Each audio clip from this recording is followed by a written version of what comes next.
Assalamualaikum warahmatullahi wabarakatuh. Khulafatur Rasyidin adalah sebutan untuk 4 sahabat Nabi Muhammad SAW yang memimpin umat Islam setelah Nabi wafat. Para pemimpin dari Khulafatur Rasyidin tersebut ialah Abu Bakar As-Siddiq, Umar bin Khattab, Utsman bin Affan, dan Ali bin Abi Thalib. Kata Khulafatur Rasyidin berasal dari kata khulafa yang berarti banyak khalifah dan Rasyidin yang berarti arif dan bijaksana.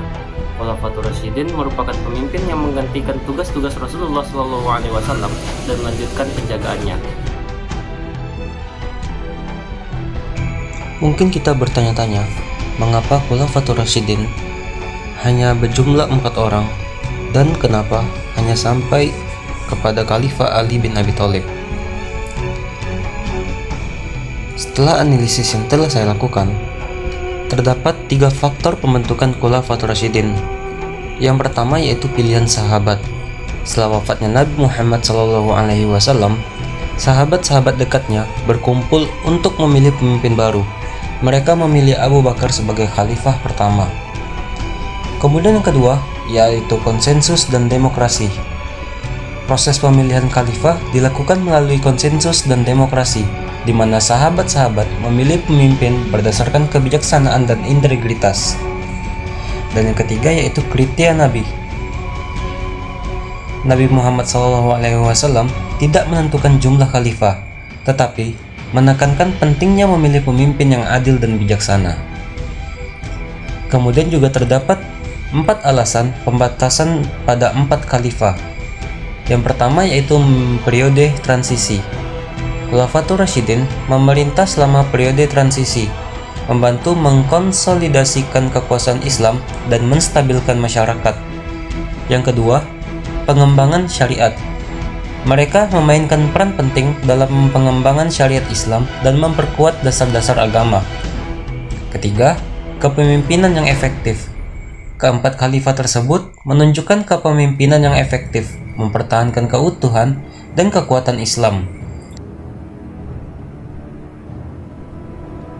Dan yang terakhir ialah peran sejarah. Mereka memainkan peran penting dalam sejarah Islam, membentuk dasar bagi kekhalifahan dan pemerintahan Islam selanjutnya. Selanjutnya, mengapa hanya sampai Ali? Terdapat 3 alasan dari pertanyaan tersebut. Yang pertama yaitu perubahan politik. Setelah kematian Ali bin Abi Thalib, sistem pemerintahan Islam berubah dari khilafah, yaitu pemerintahan berdasarkan kebijaksanaan agama, menjadi kekaisaran, yaitu pemerintahan berdasarkan kekuasaan. Kedua yaitu pengaruh dinasti. Pembentukan dinasti Umayyah oleh Muawiyah bin Abu Sufyan mengakhiri periode Khulafatur Rasyidin dan memulai era baru dalam sejarah Islam. Dan yang ketiga ialah perpecahan politik. Konflik internal dan perpecahan politik setelah kematian Ali memungkinkan munculnya kekuatan baru dan perubahan dalam struktur pemerintahan. Berikut merupakan 4 khalifah yang memerintah pada masa Khulafatur Rasyidin.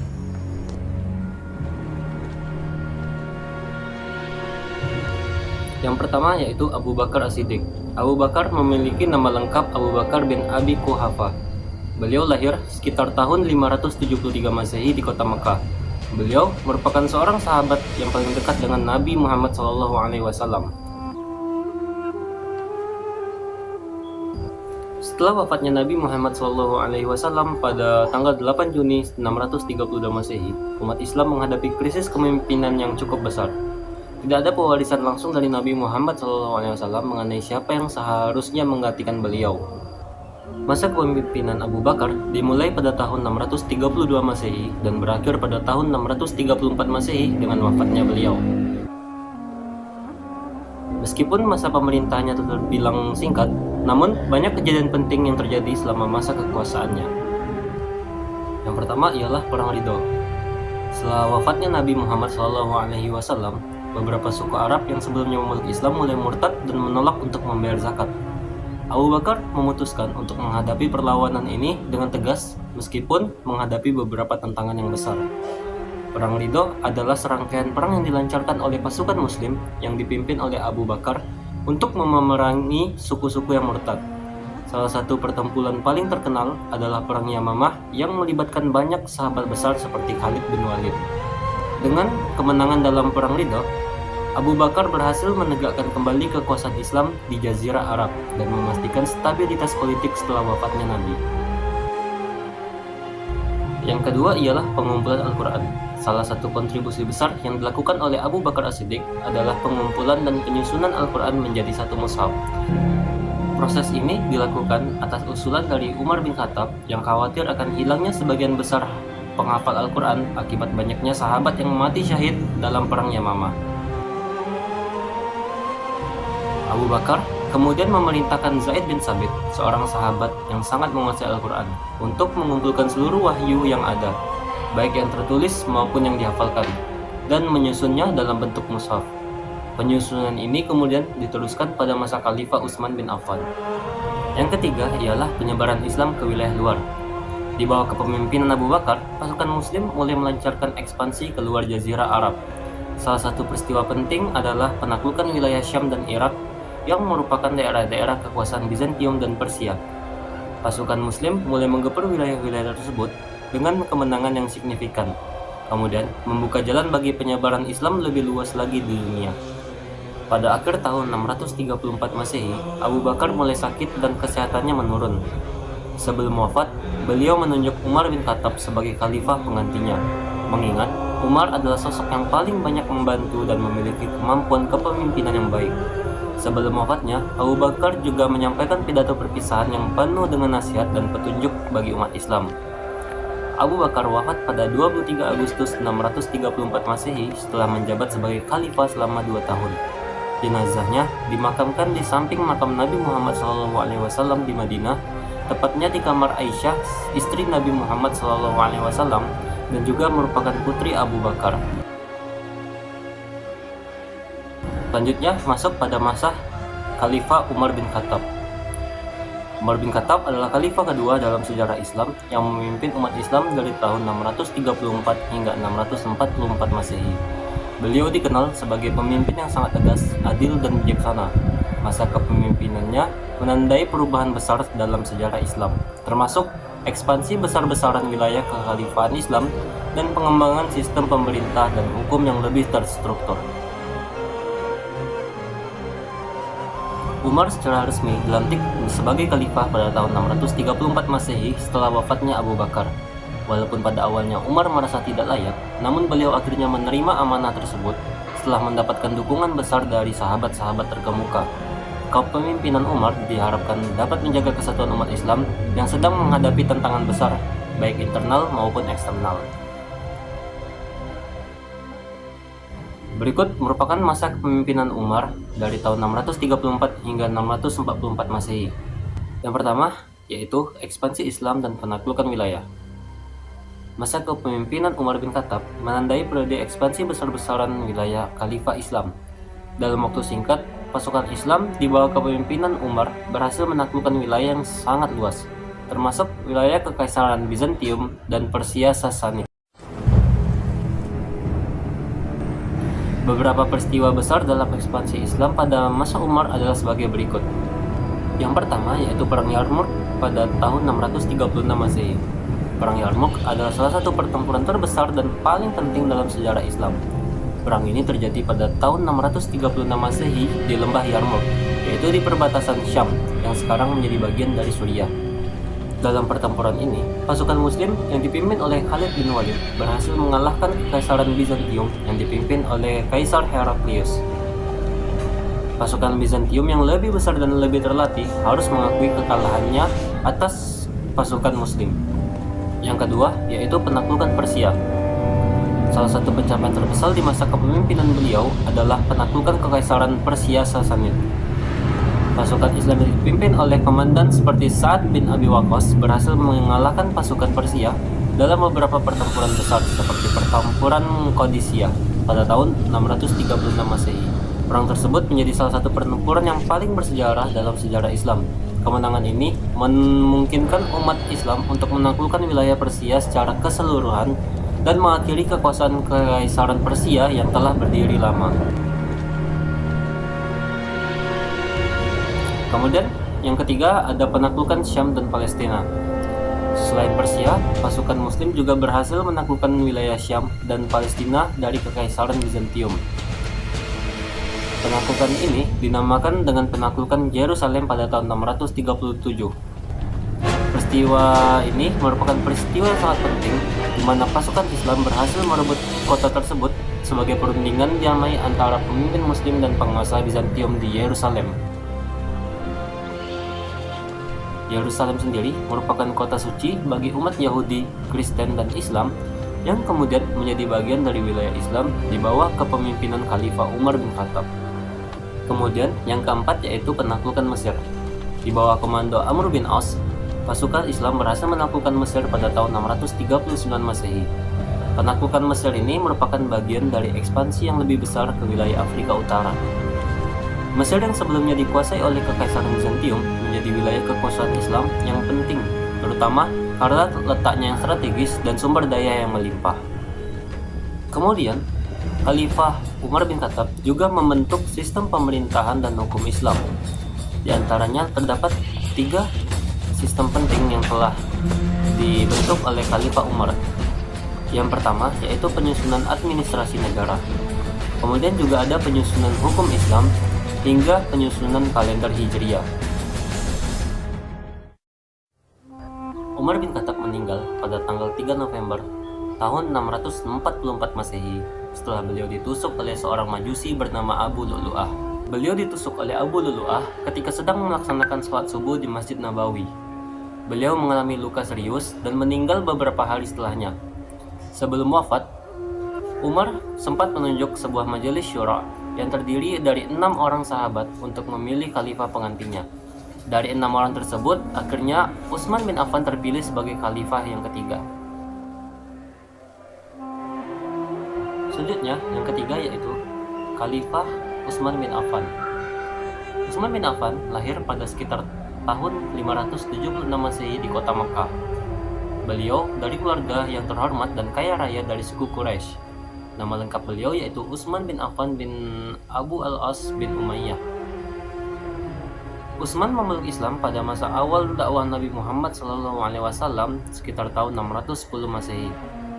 Utsman memiliki hubungan yang sangat dekat dengan Nabi Muhammad SAW.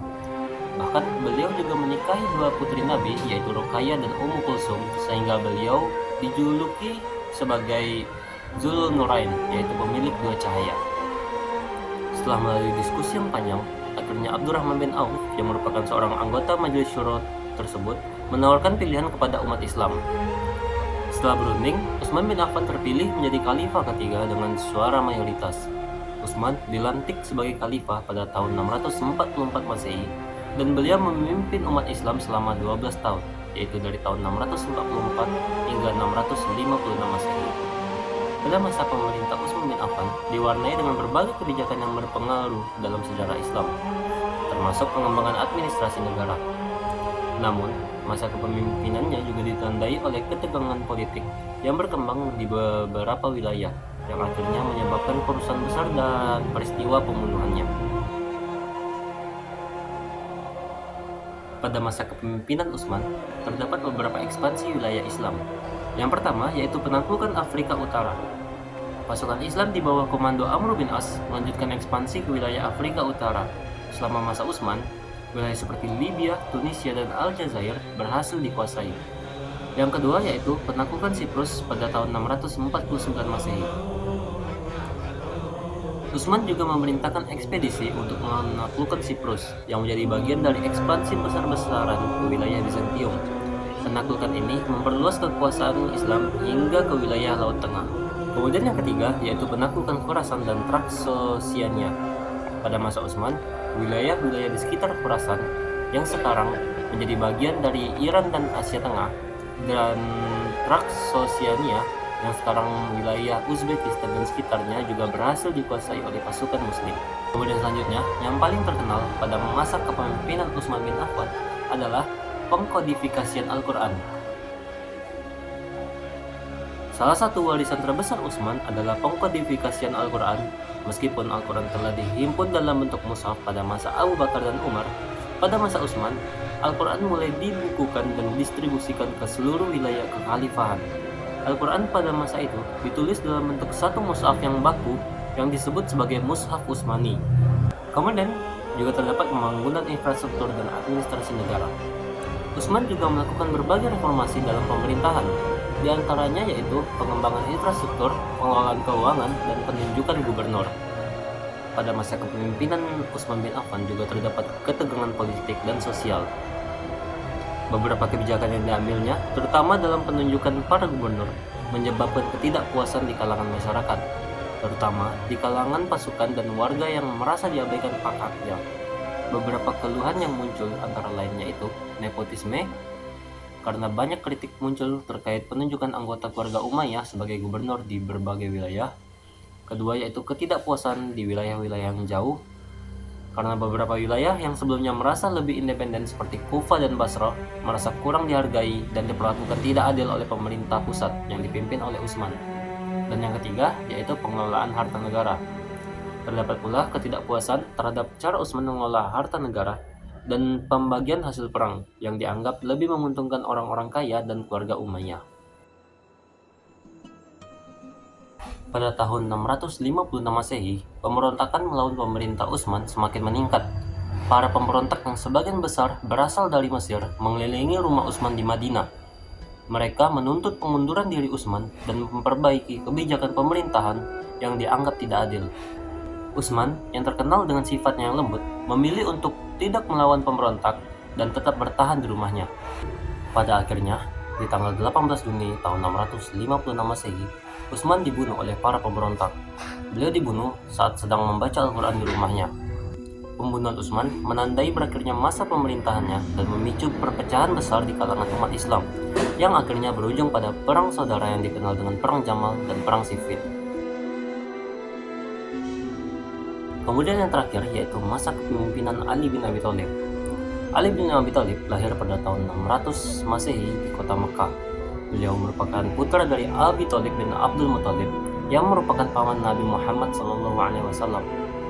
Ali merupakan salah satu sahabat Nabi yang pertama kali masuk Islam. Beliau masuk pada usia yang sangat muda, yaitu di sekitar 10 tahun. Setelah pembunuhan Khalifah Utsman bin Affan pada tahun 656 Masehi, umat Islam di Madinah menghadapi krisis kepemimpinan yang besar. Pemberontakan terhadap Utsman menyebabkan keretakan dalam komunitas Muslim, dan sebuah syura dibentuk untuk memimpin khalifah pengganti. Kemudian, Ali bin Abi Thalib terpilih sebagai khalifah keempat. Namun, pengangkatan Ali sebagai khalifah tidak diterima oleh sebagian kalangan, terutama oleh Aisyah, Thalhah, dan Zubair, yang merupakan sahabat Nabi, yang merasa bahwa pengangkatan Ali tidak dilakukan secara konsensus yang sah. Keadaan ini memicu ketegangan yang besar yang akhirnya berujung pada Perang Jamal. Perang Jamal yang terjadi pada tahun 656 Masehi merupakan perang pasukan yang dipimpin oleh Ali bin Abi Thalib dan pasukan yang dipimpin oleh Aisyah, Thalhah, dan Zubair. Pemberontakan ini dipicu oleh ketidakpuasan terhadap pembunuhan Utsman dan keputusan Ali yang dianggap lambat dalam menuntut balas. Para pemberontak ini berusaha memaksa Ali untuk segera mengambil tindakan terhadap pembunuhan Utsman. Perang ini terjadi di dekat Basrah, dan meskipun pasukan Ali akhirnya memenangkan pertempuran, perang ini menambah perpecahan yang lebih dalam di kalangan umat Islam. Aisyah dan kedua sahabatnya Thalhah dan Zubair tidak dapat menerima hasil ini dan kembali ke Madinah setelah perang berakhir. Selanjutnya juga terdapat Perang Siffin pada tahun 657. Setelah Perang Jamal, ketegangan antara Ali dan kelompok yang mendukung Muawiyah bin Abu Sufyan, yaitu gubernur Syam yang sebelumnya merupakan sepupu Utsman, semakin meningkat. Muawiyah menuntut agar pembunuh Utsman dihukum, yang merupakan isu utama yang memicu Perang Siffin. Perang ini berlangsung selama beberapa bulan pada tahun 657 Masehi di sekitar sungai Efrat. Dan meskipun pasukan Ali awalnya unggul, pertempuran ini berakhir dengan kebuntuan. Kedua pihak sepakat untuk mengadakan musyawarah untuk menyelesaikan perbedaan, yang kemudian malah menambah ketegangan dan kontroversi. Sebagian besar pasukan Ali tidak setuju dengan keputusan ini dan menjadi kelompok yang dikenal dengan sebutan Khawarij. Kelompok ini akhirnya ikut memberontak melawan Ali. Pada tahun 661 Masehi, setelah serangkaian pertempuran dan konflik yang melelahkan, Ali menjadi sasaran serangan dari seorang Khawarij bernama Abdurrahman bin Muljam. Pada suatu malam, ketika Ali sedang sholat subuh di Masjid Kufah, beliau diserang dengan pedang beracun. Ali terluka parah dan beberapa hari kemudian, pada tanggal 21 Ramadan tahun 661 Masehi, Ali wafat di kota Kufah. Sebelum wafat, Ali menunjuk Hasan bin Ali putranya untuk menggantikannya sebagai khalifah. Namun, setelah kematian Ali, ketegangan antara kelompok yang setia pada Ali dan pasukan Muawiyah tetap berlanjut.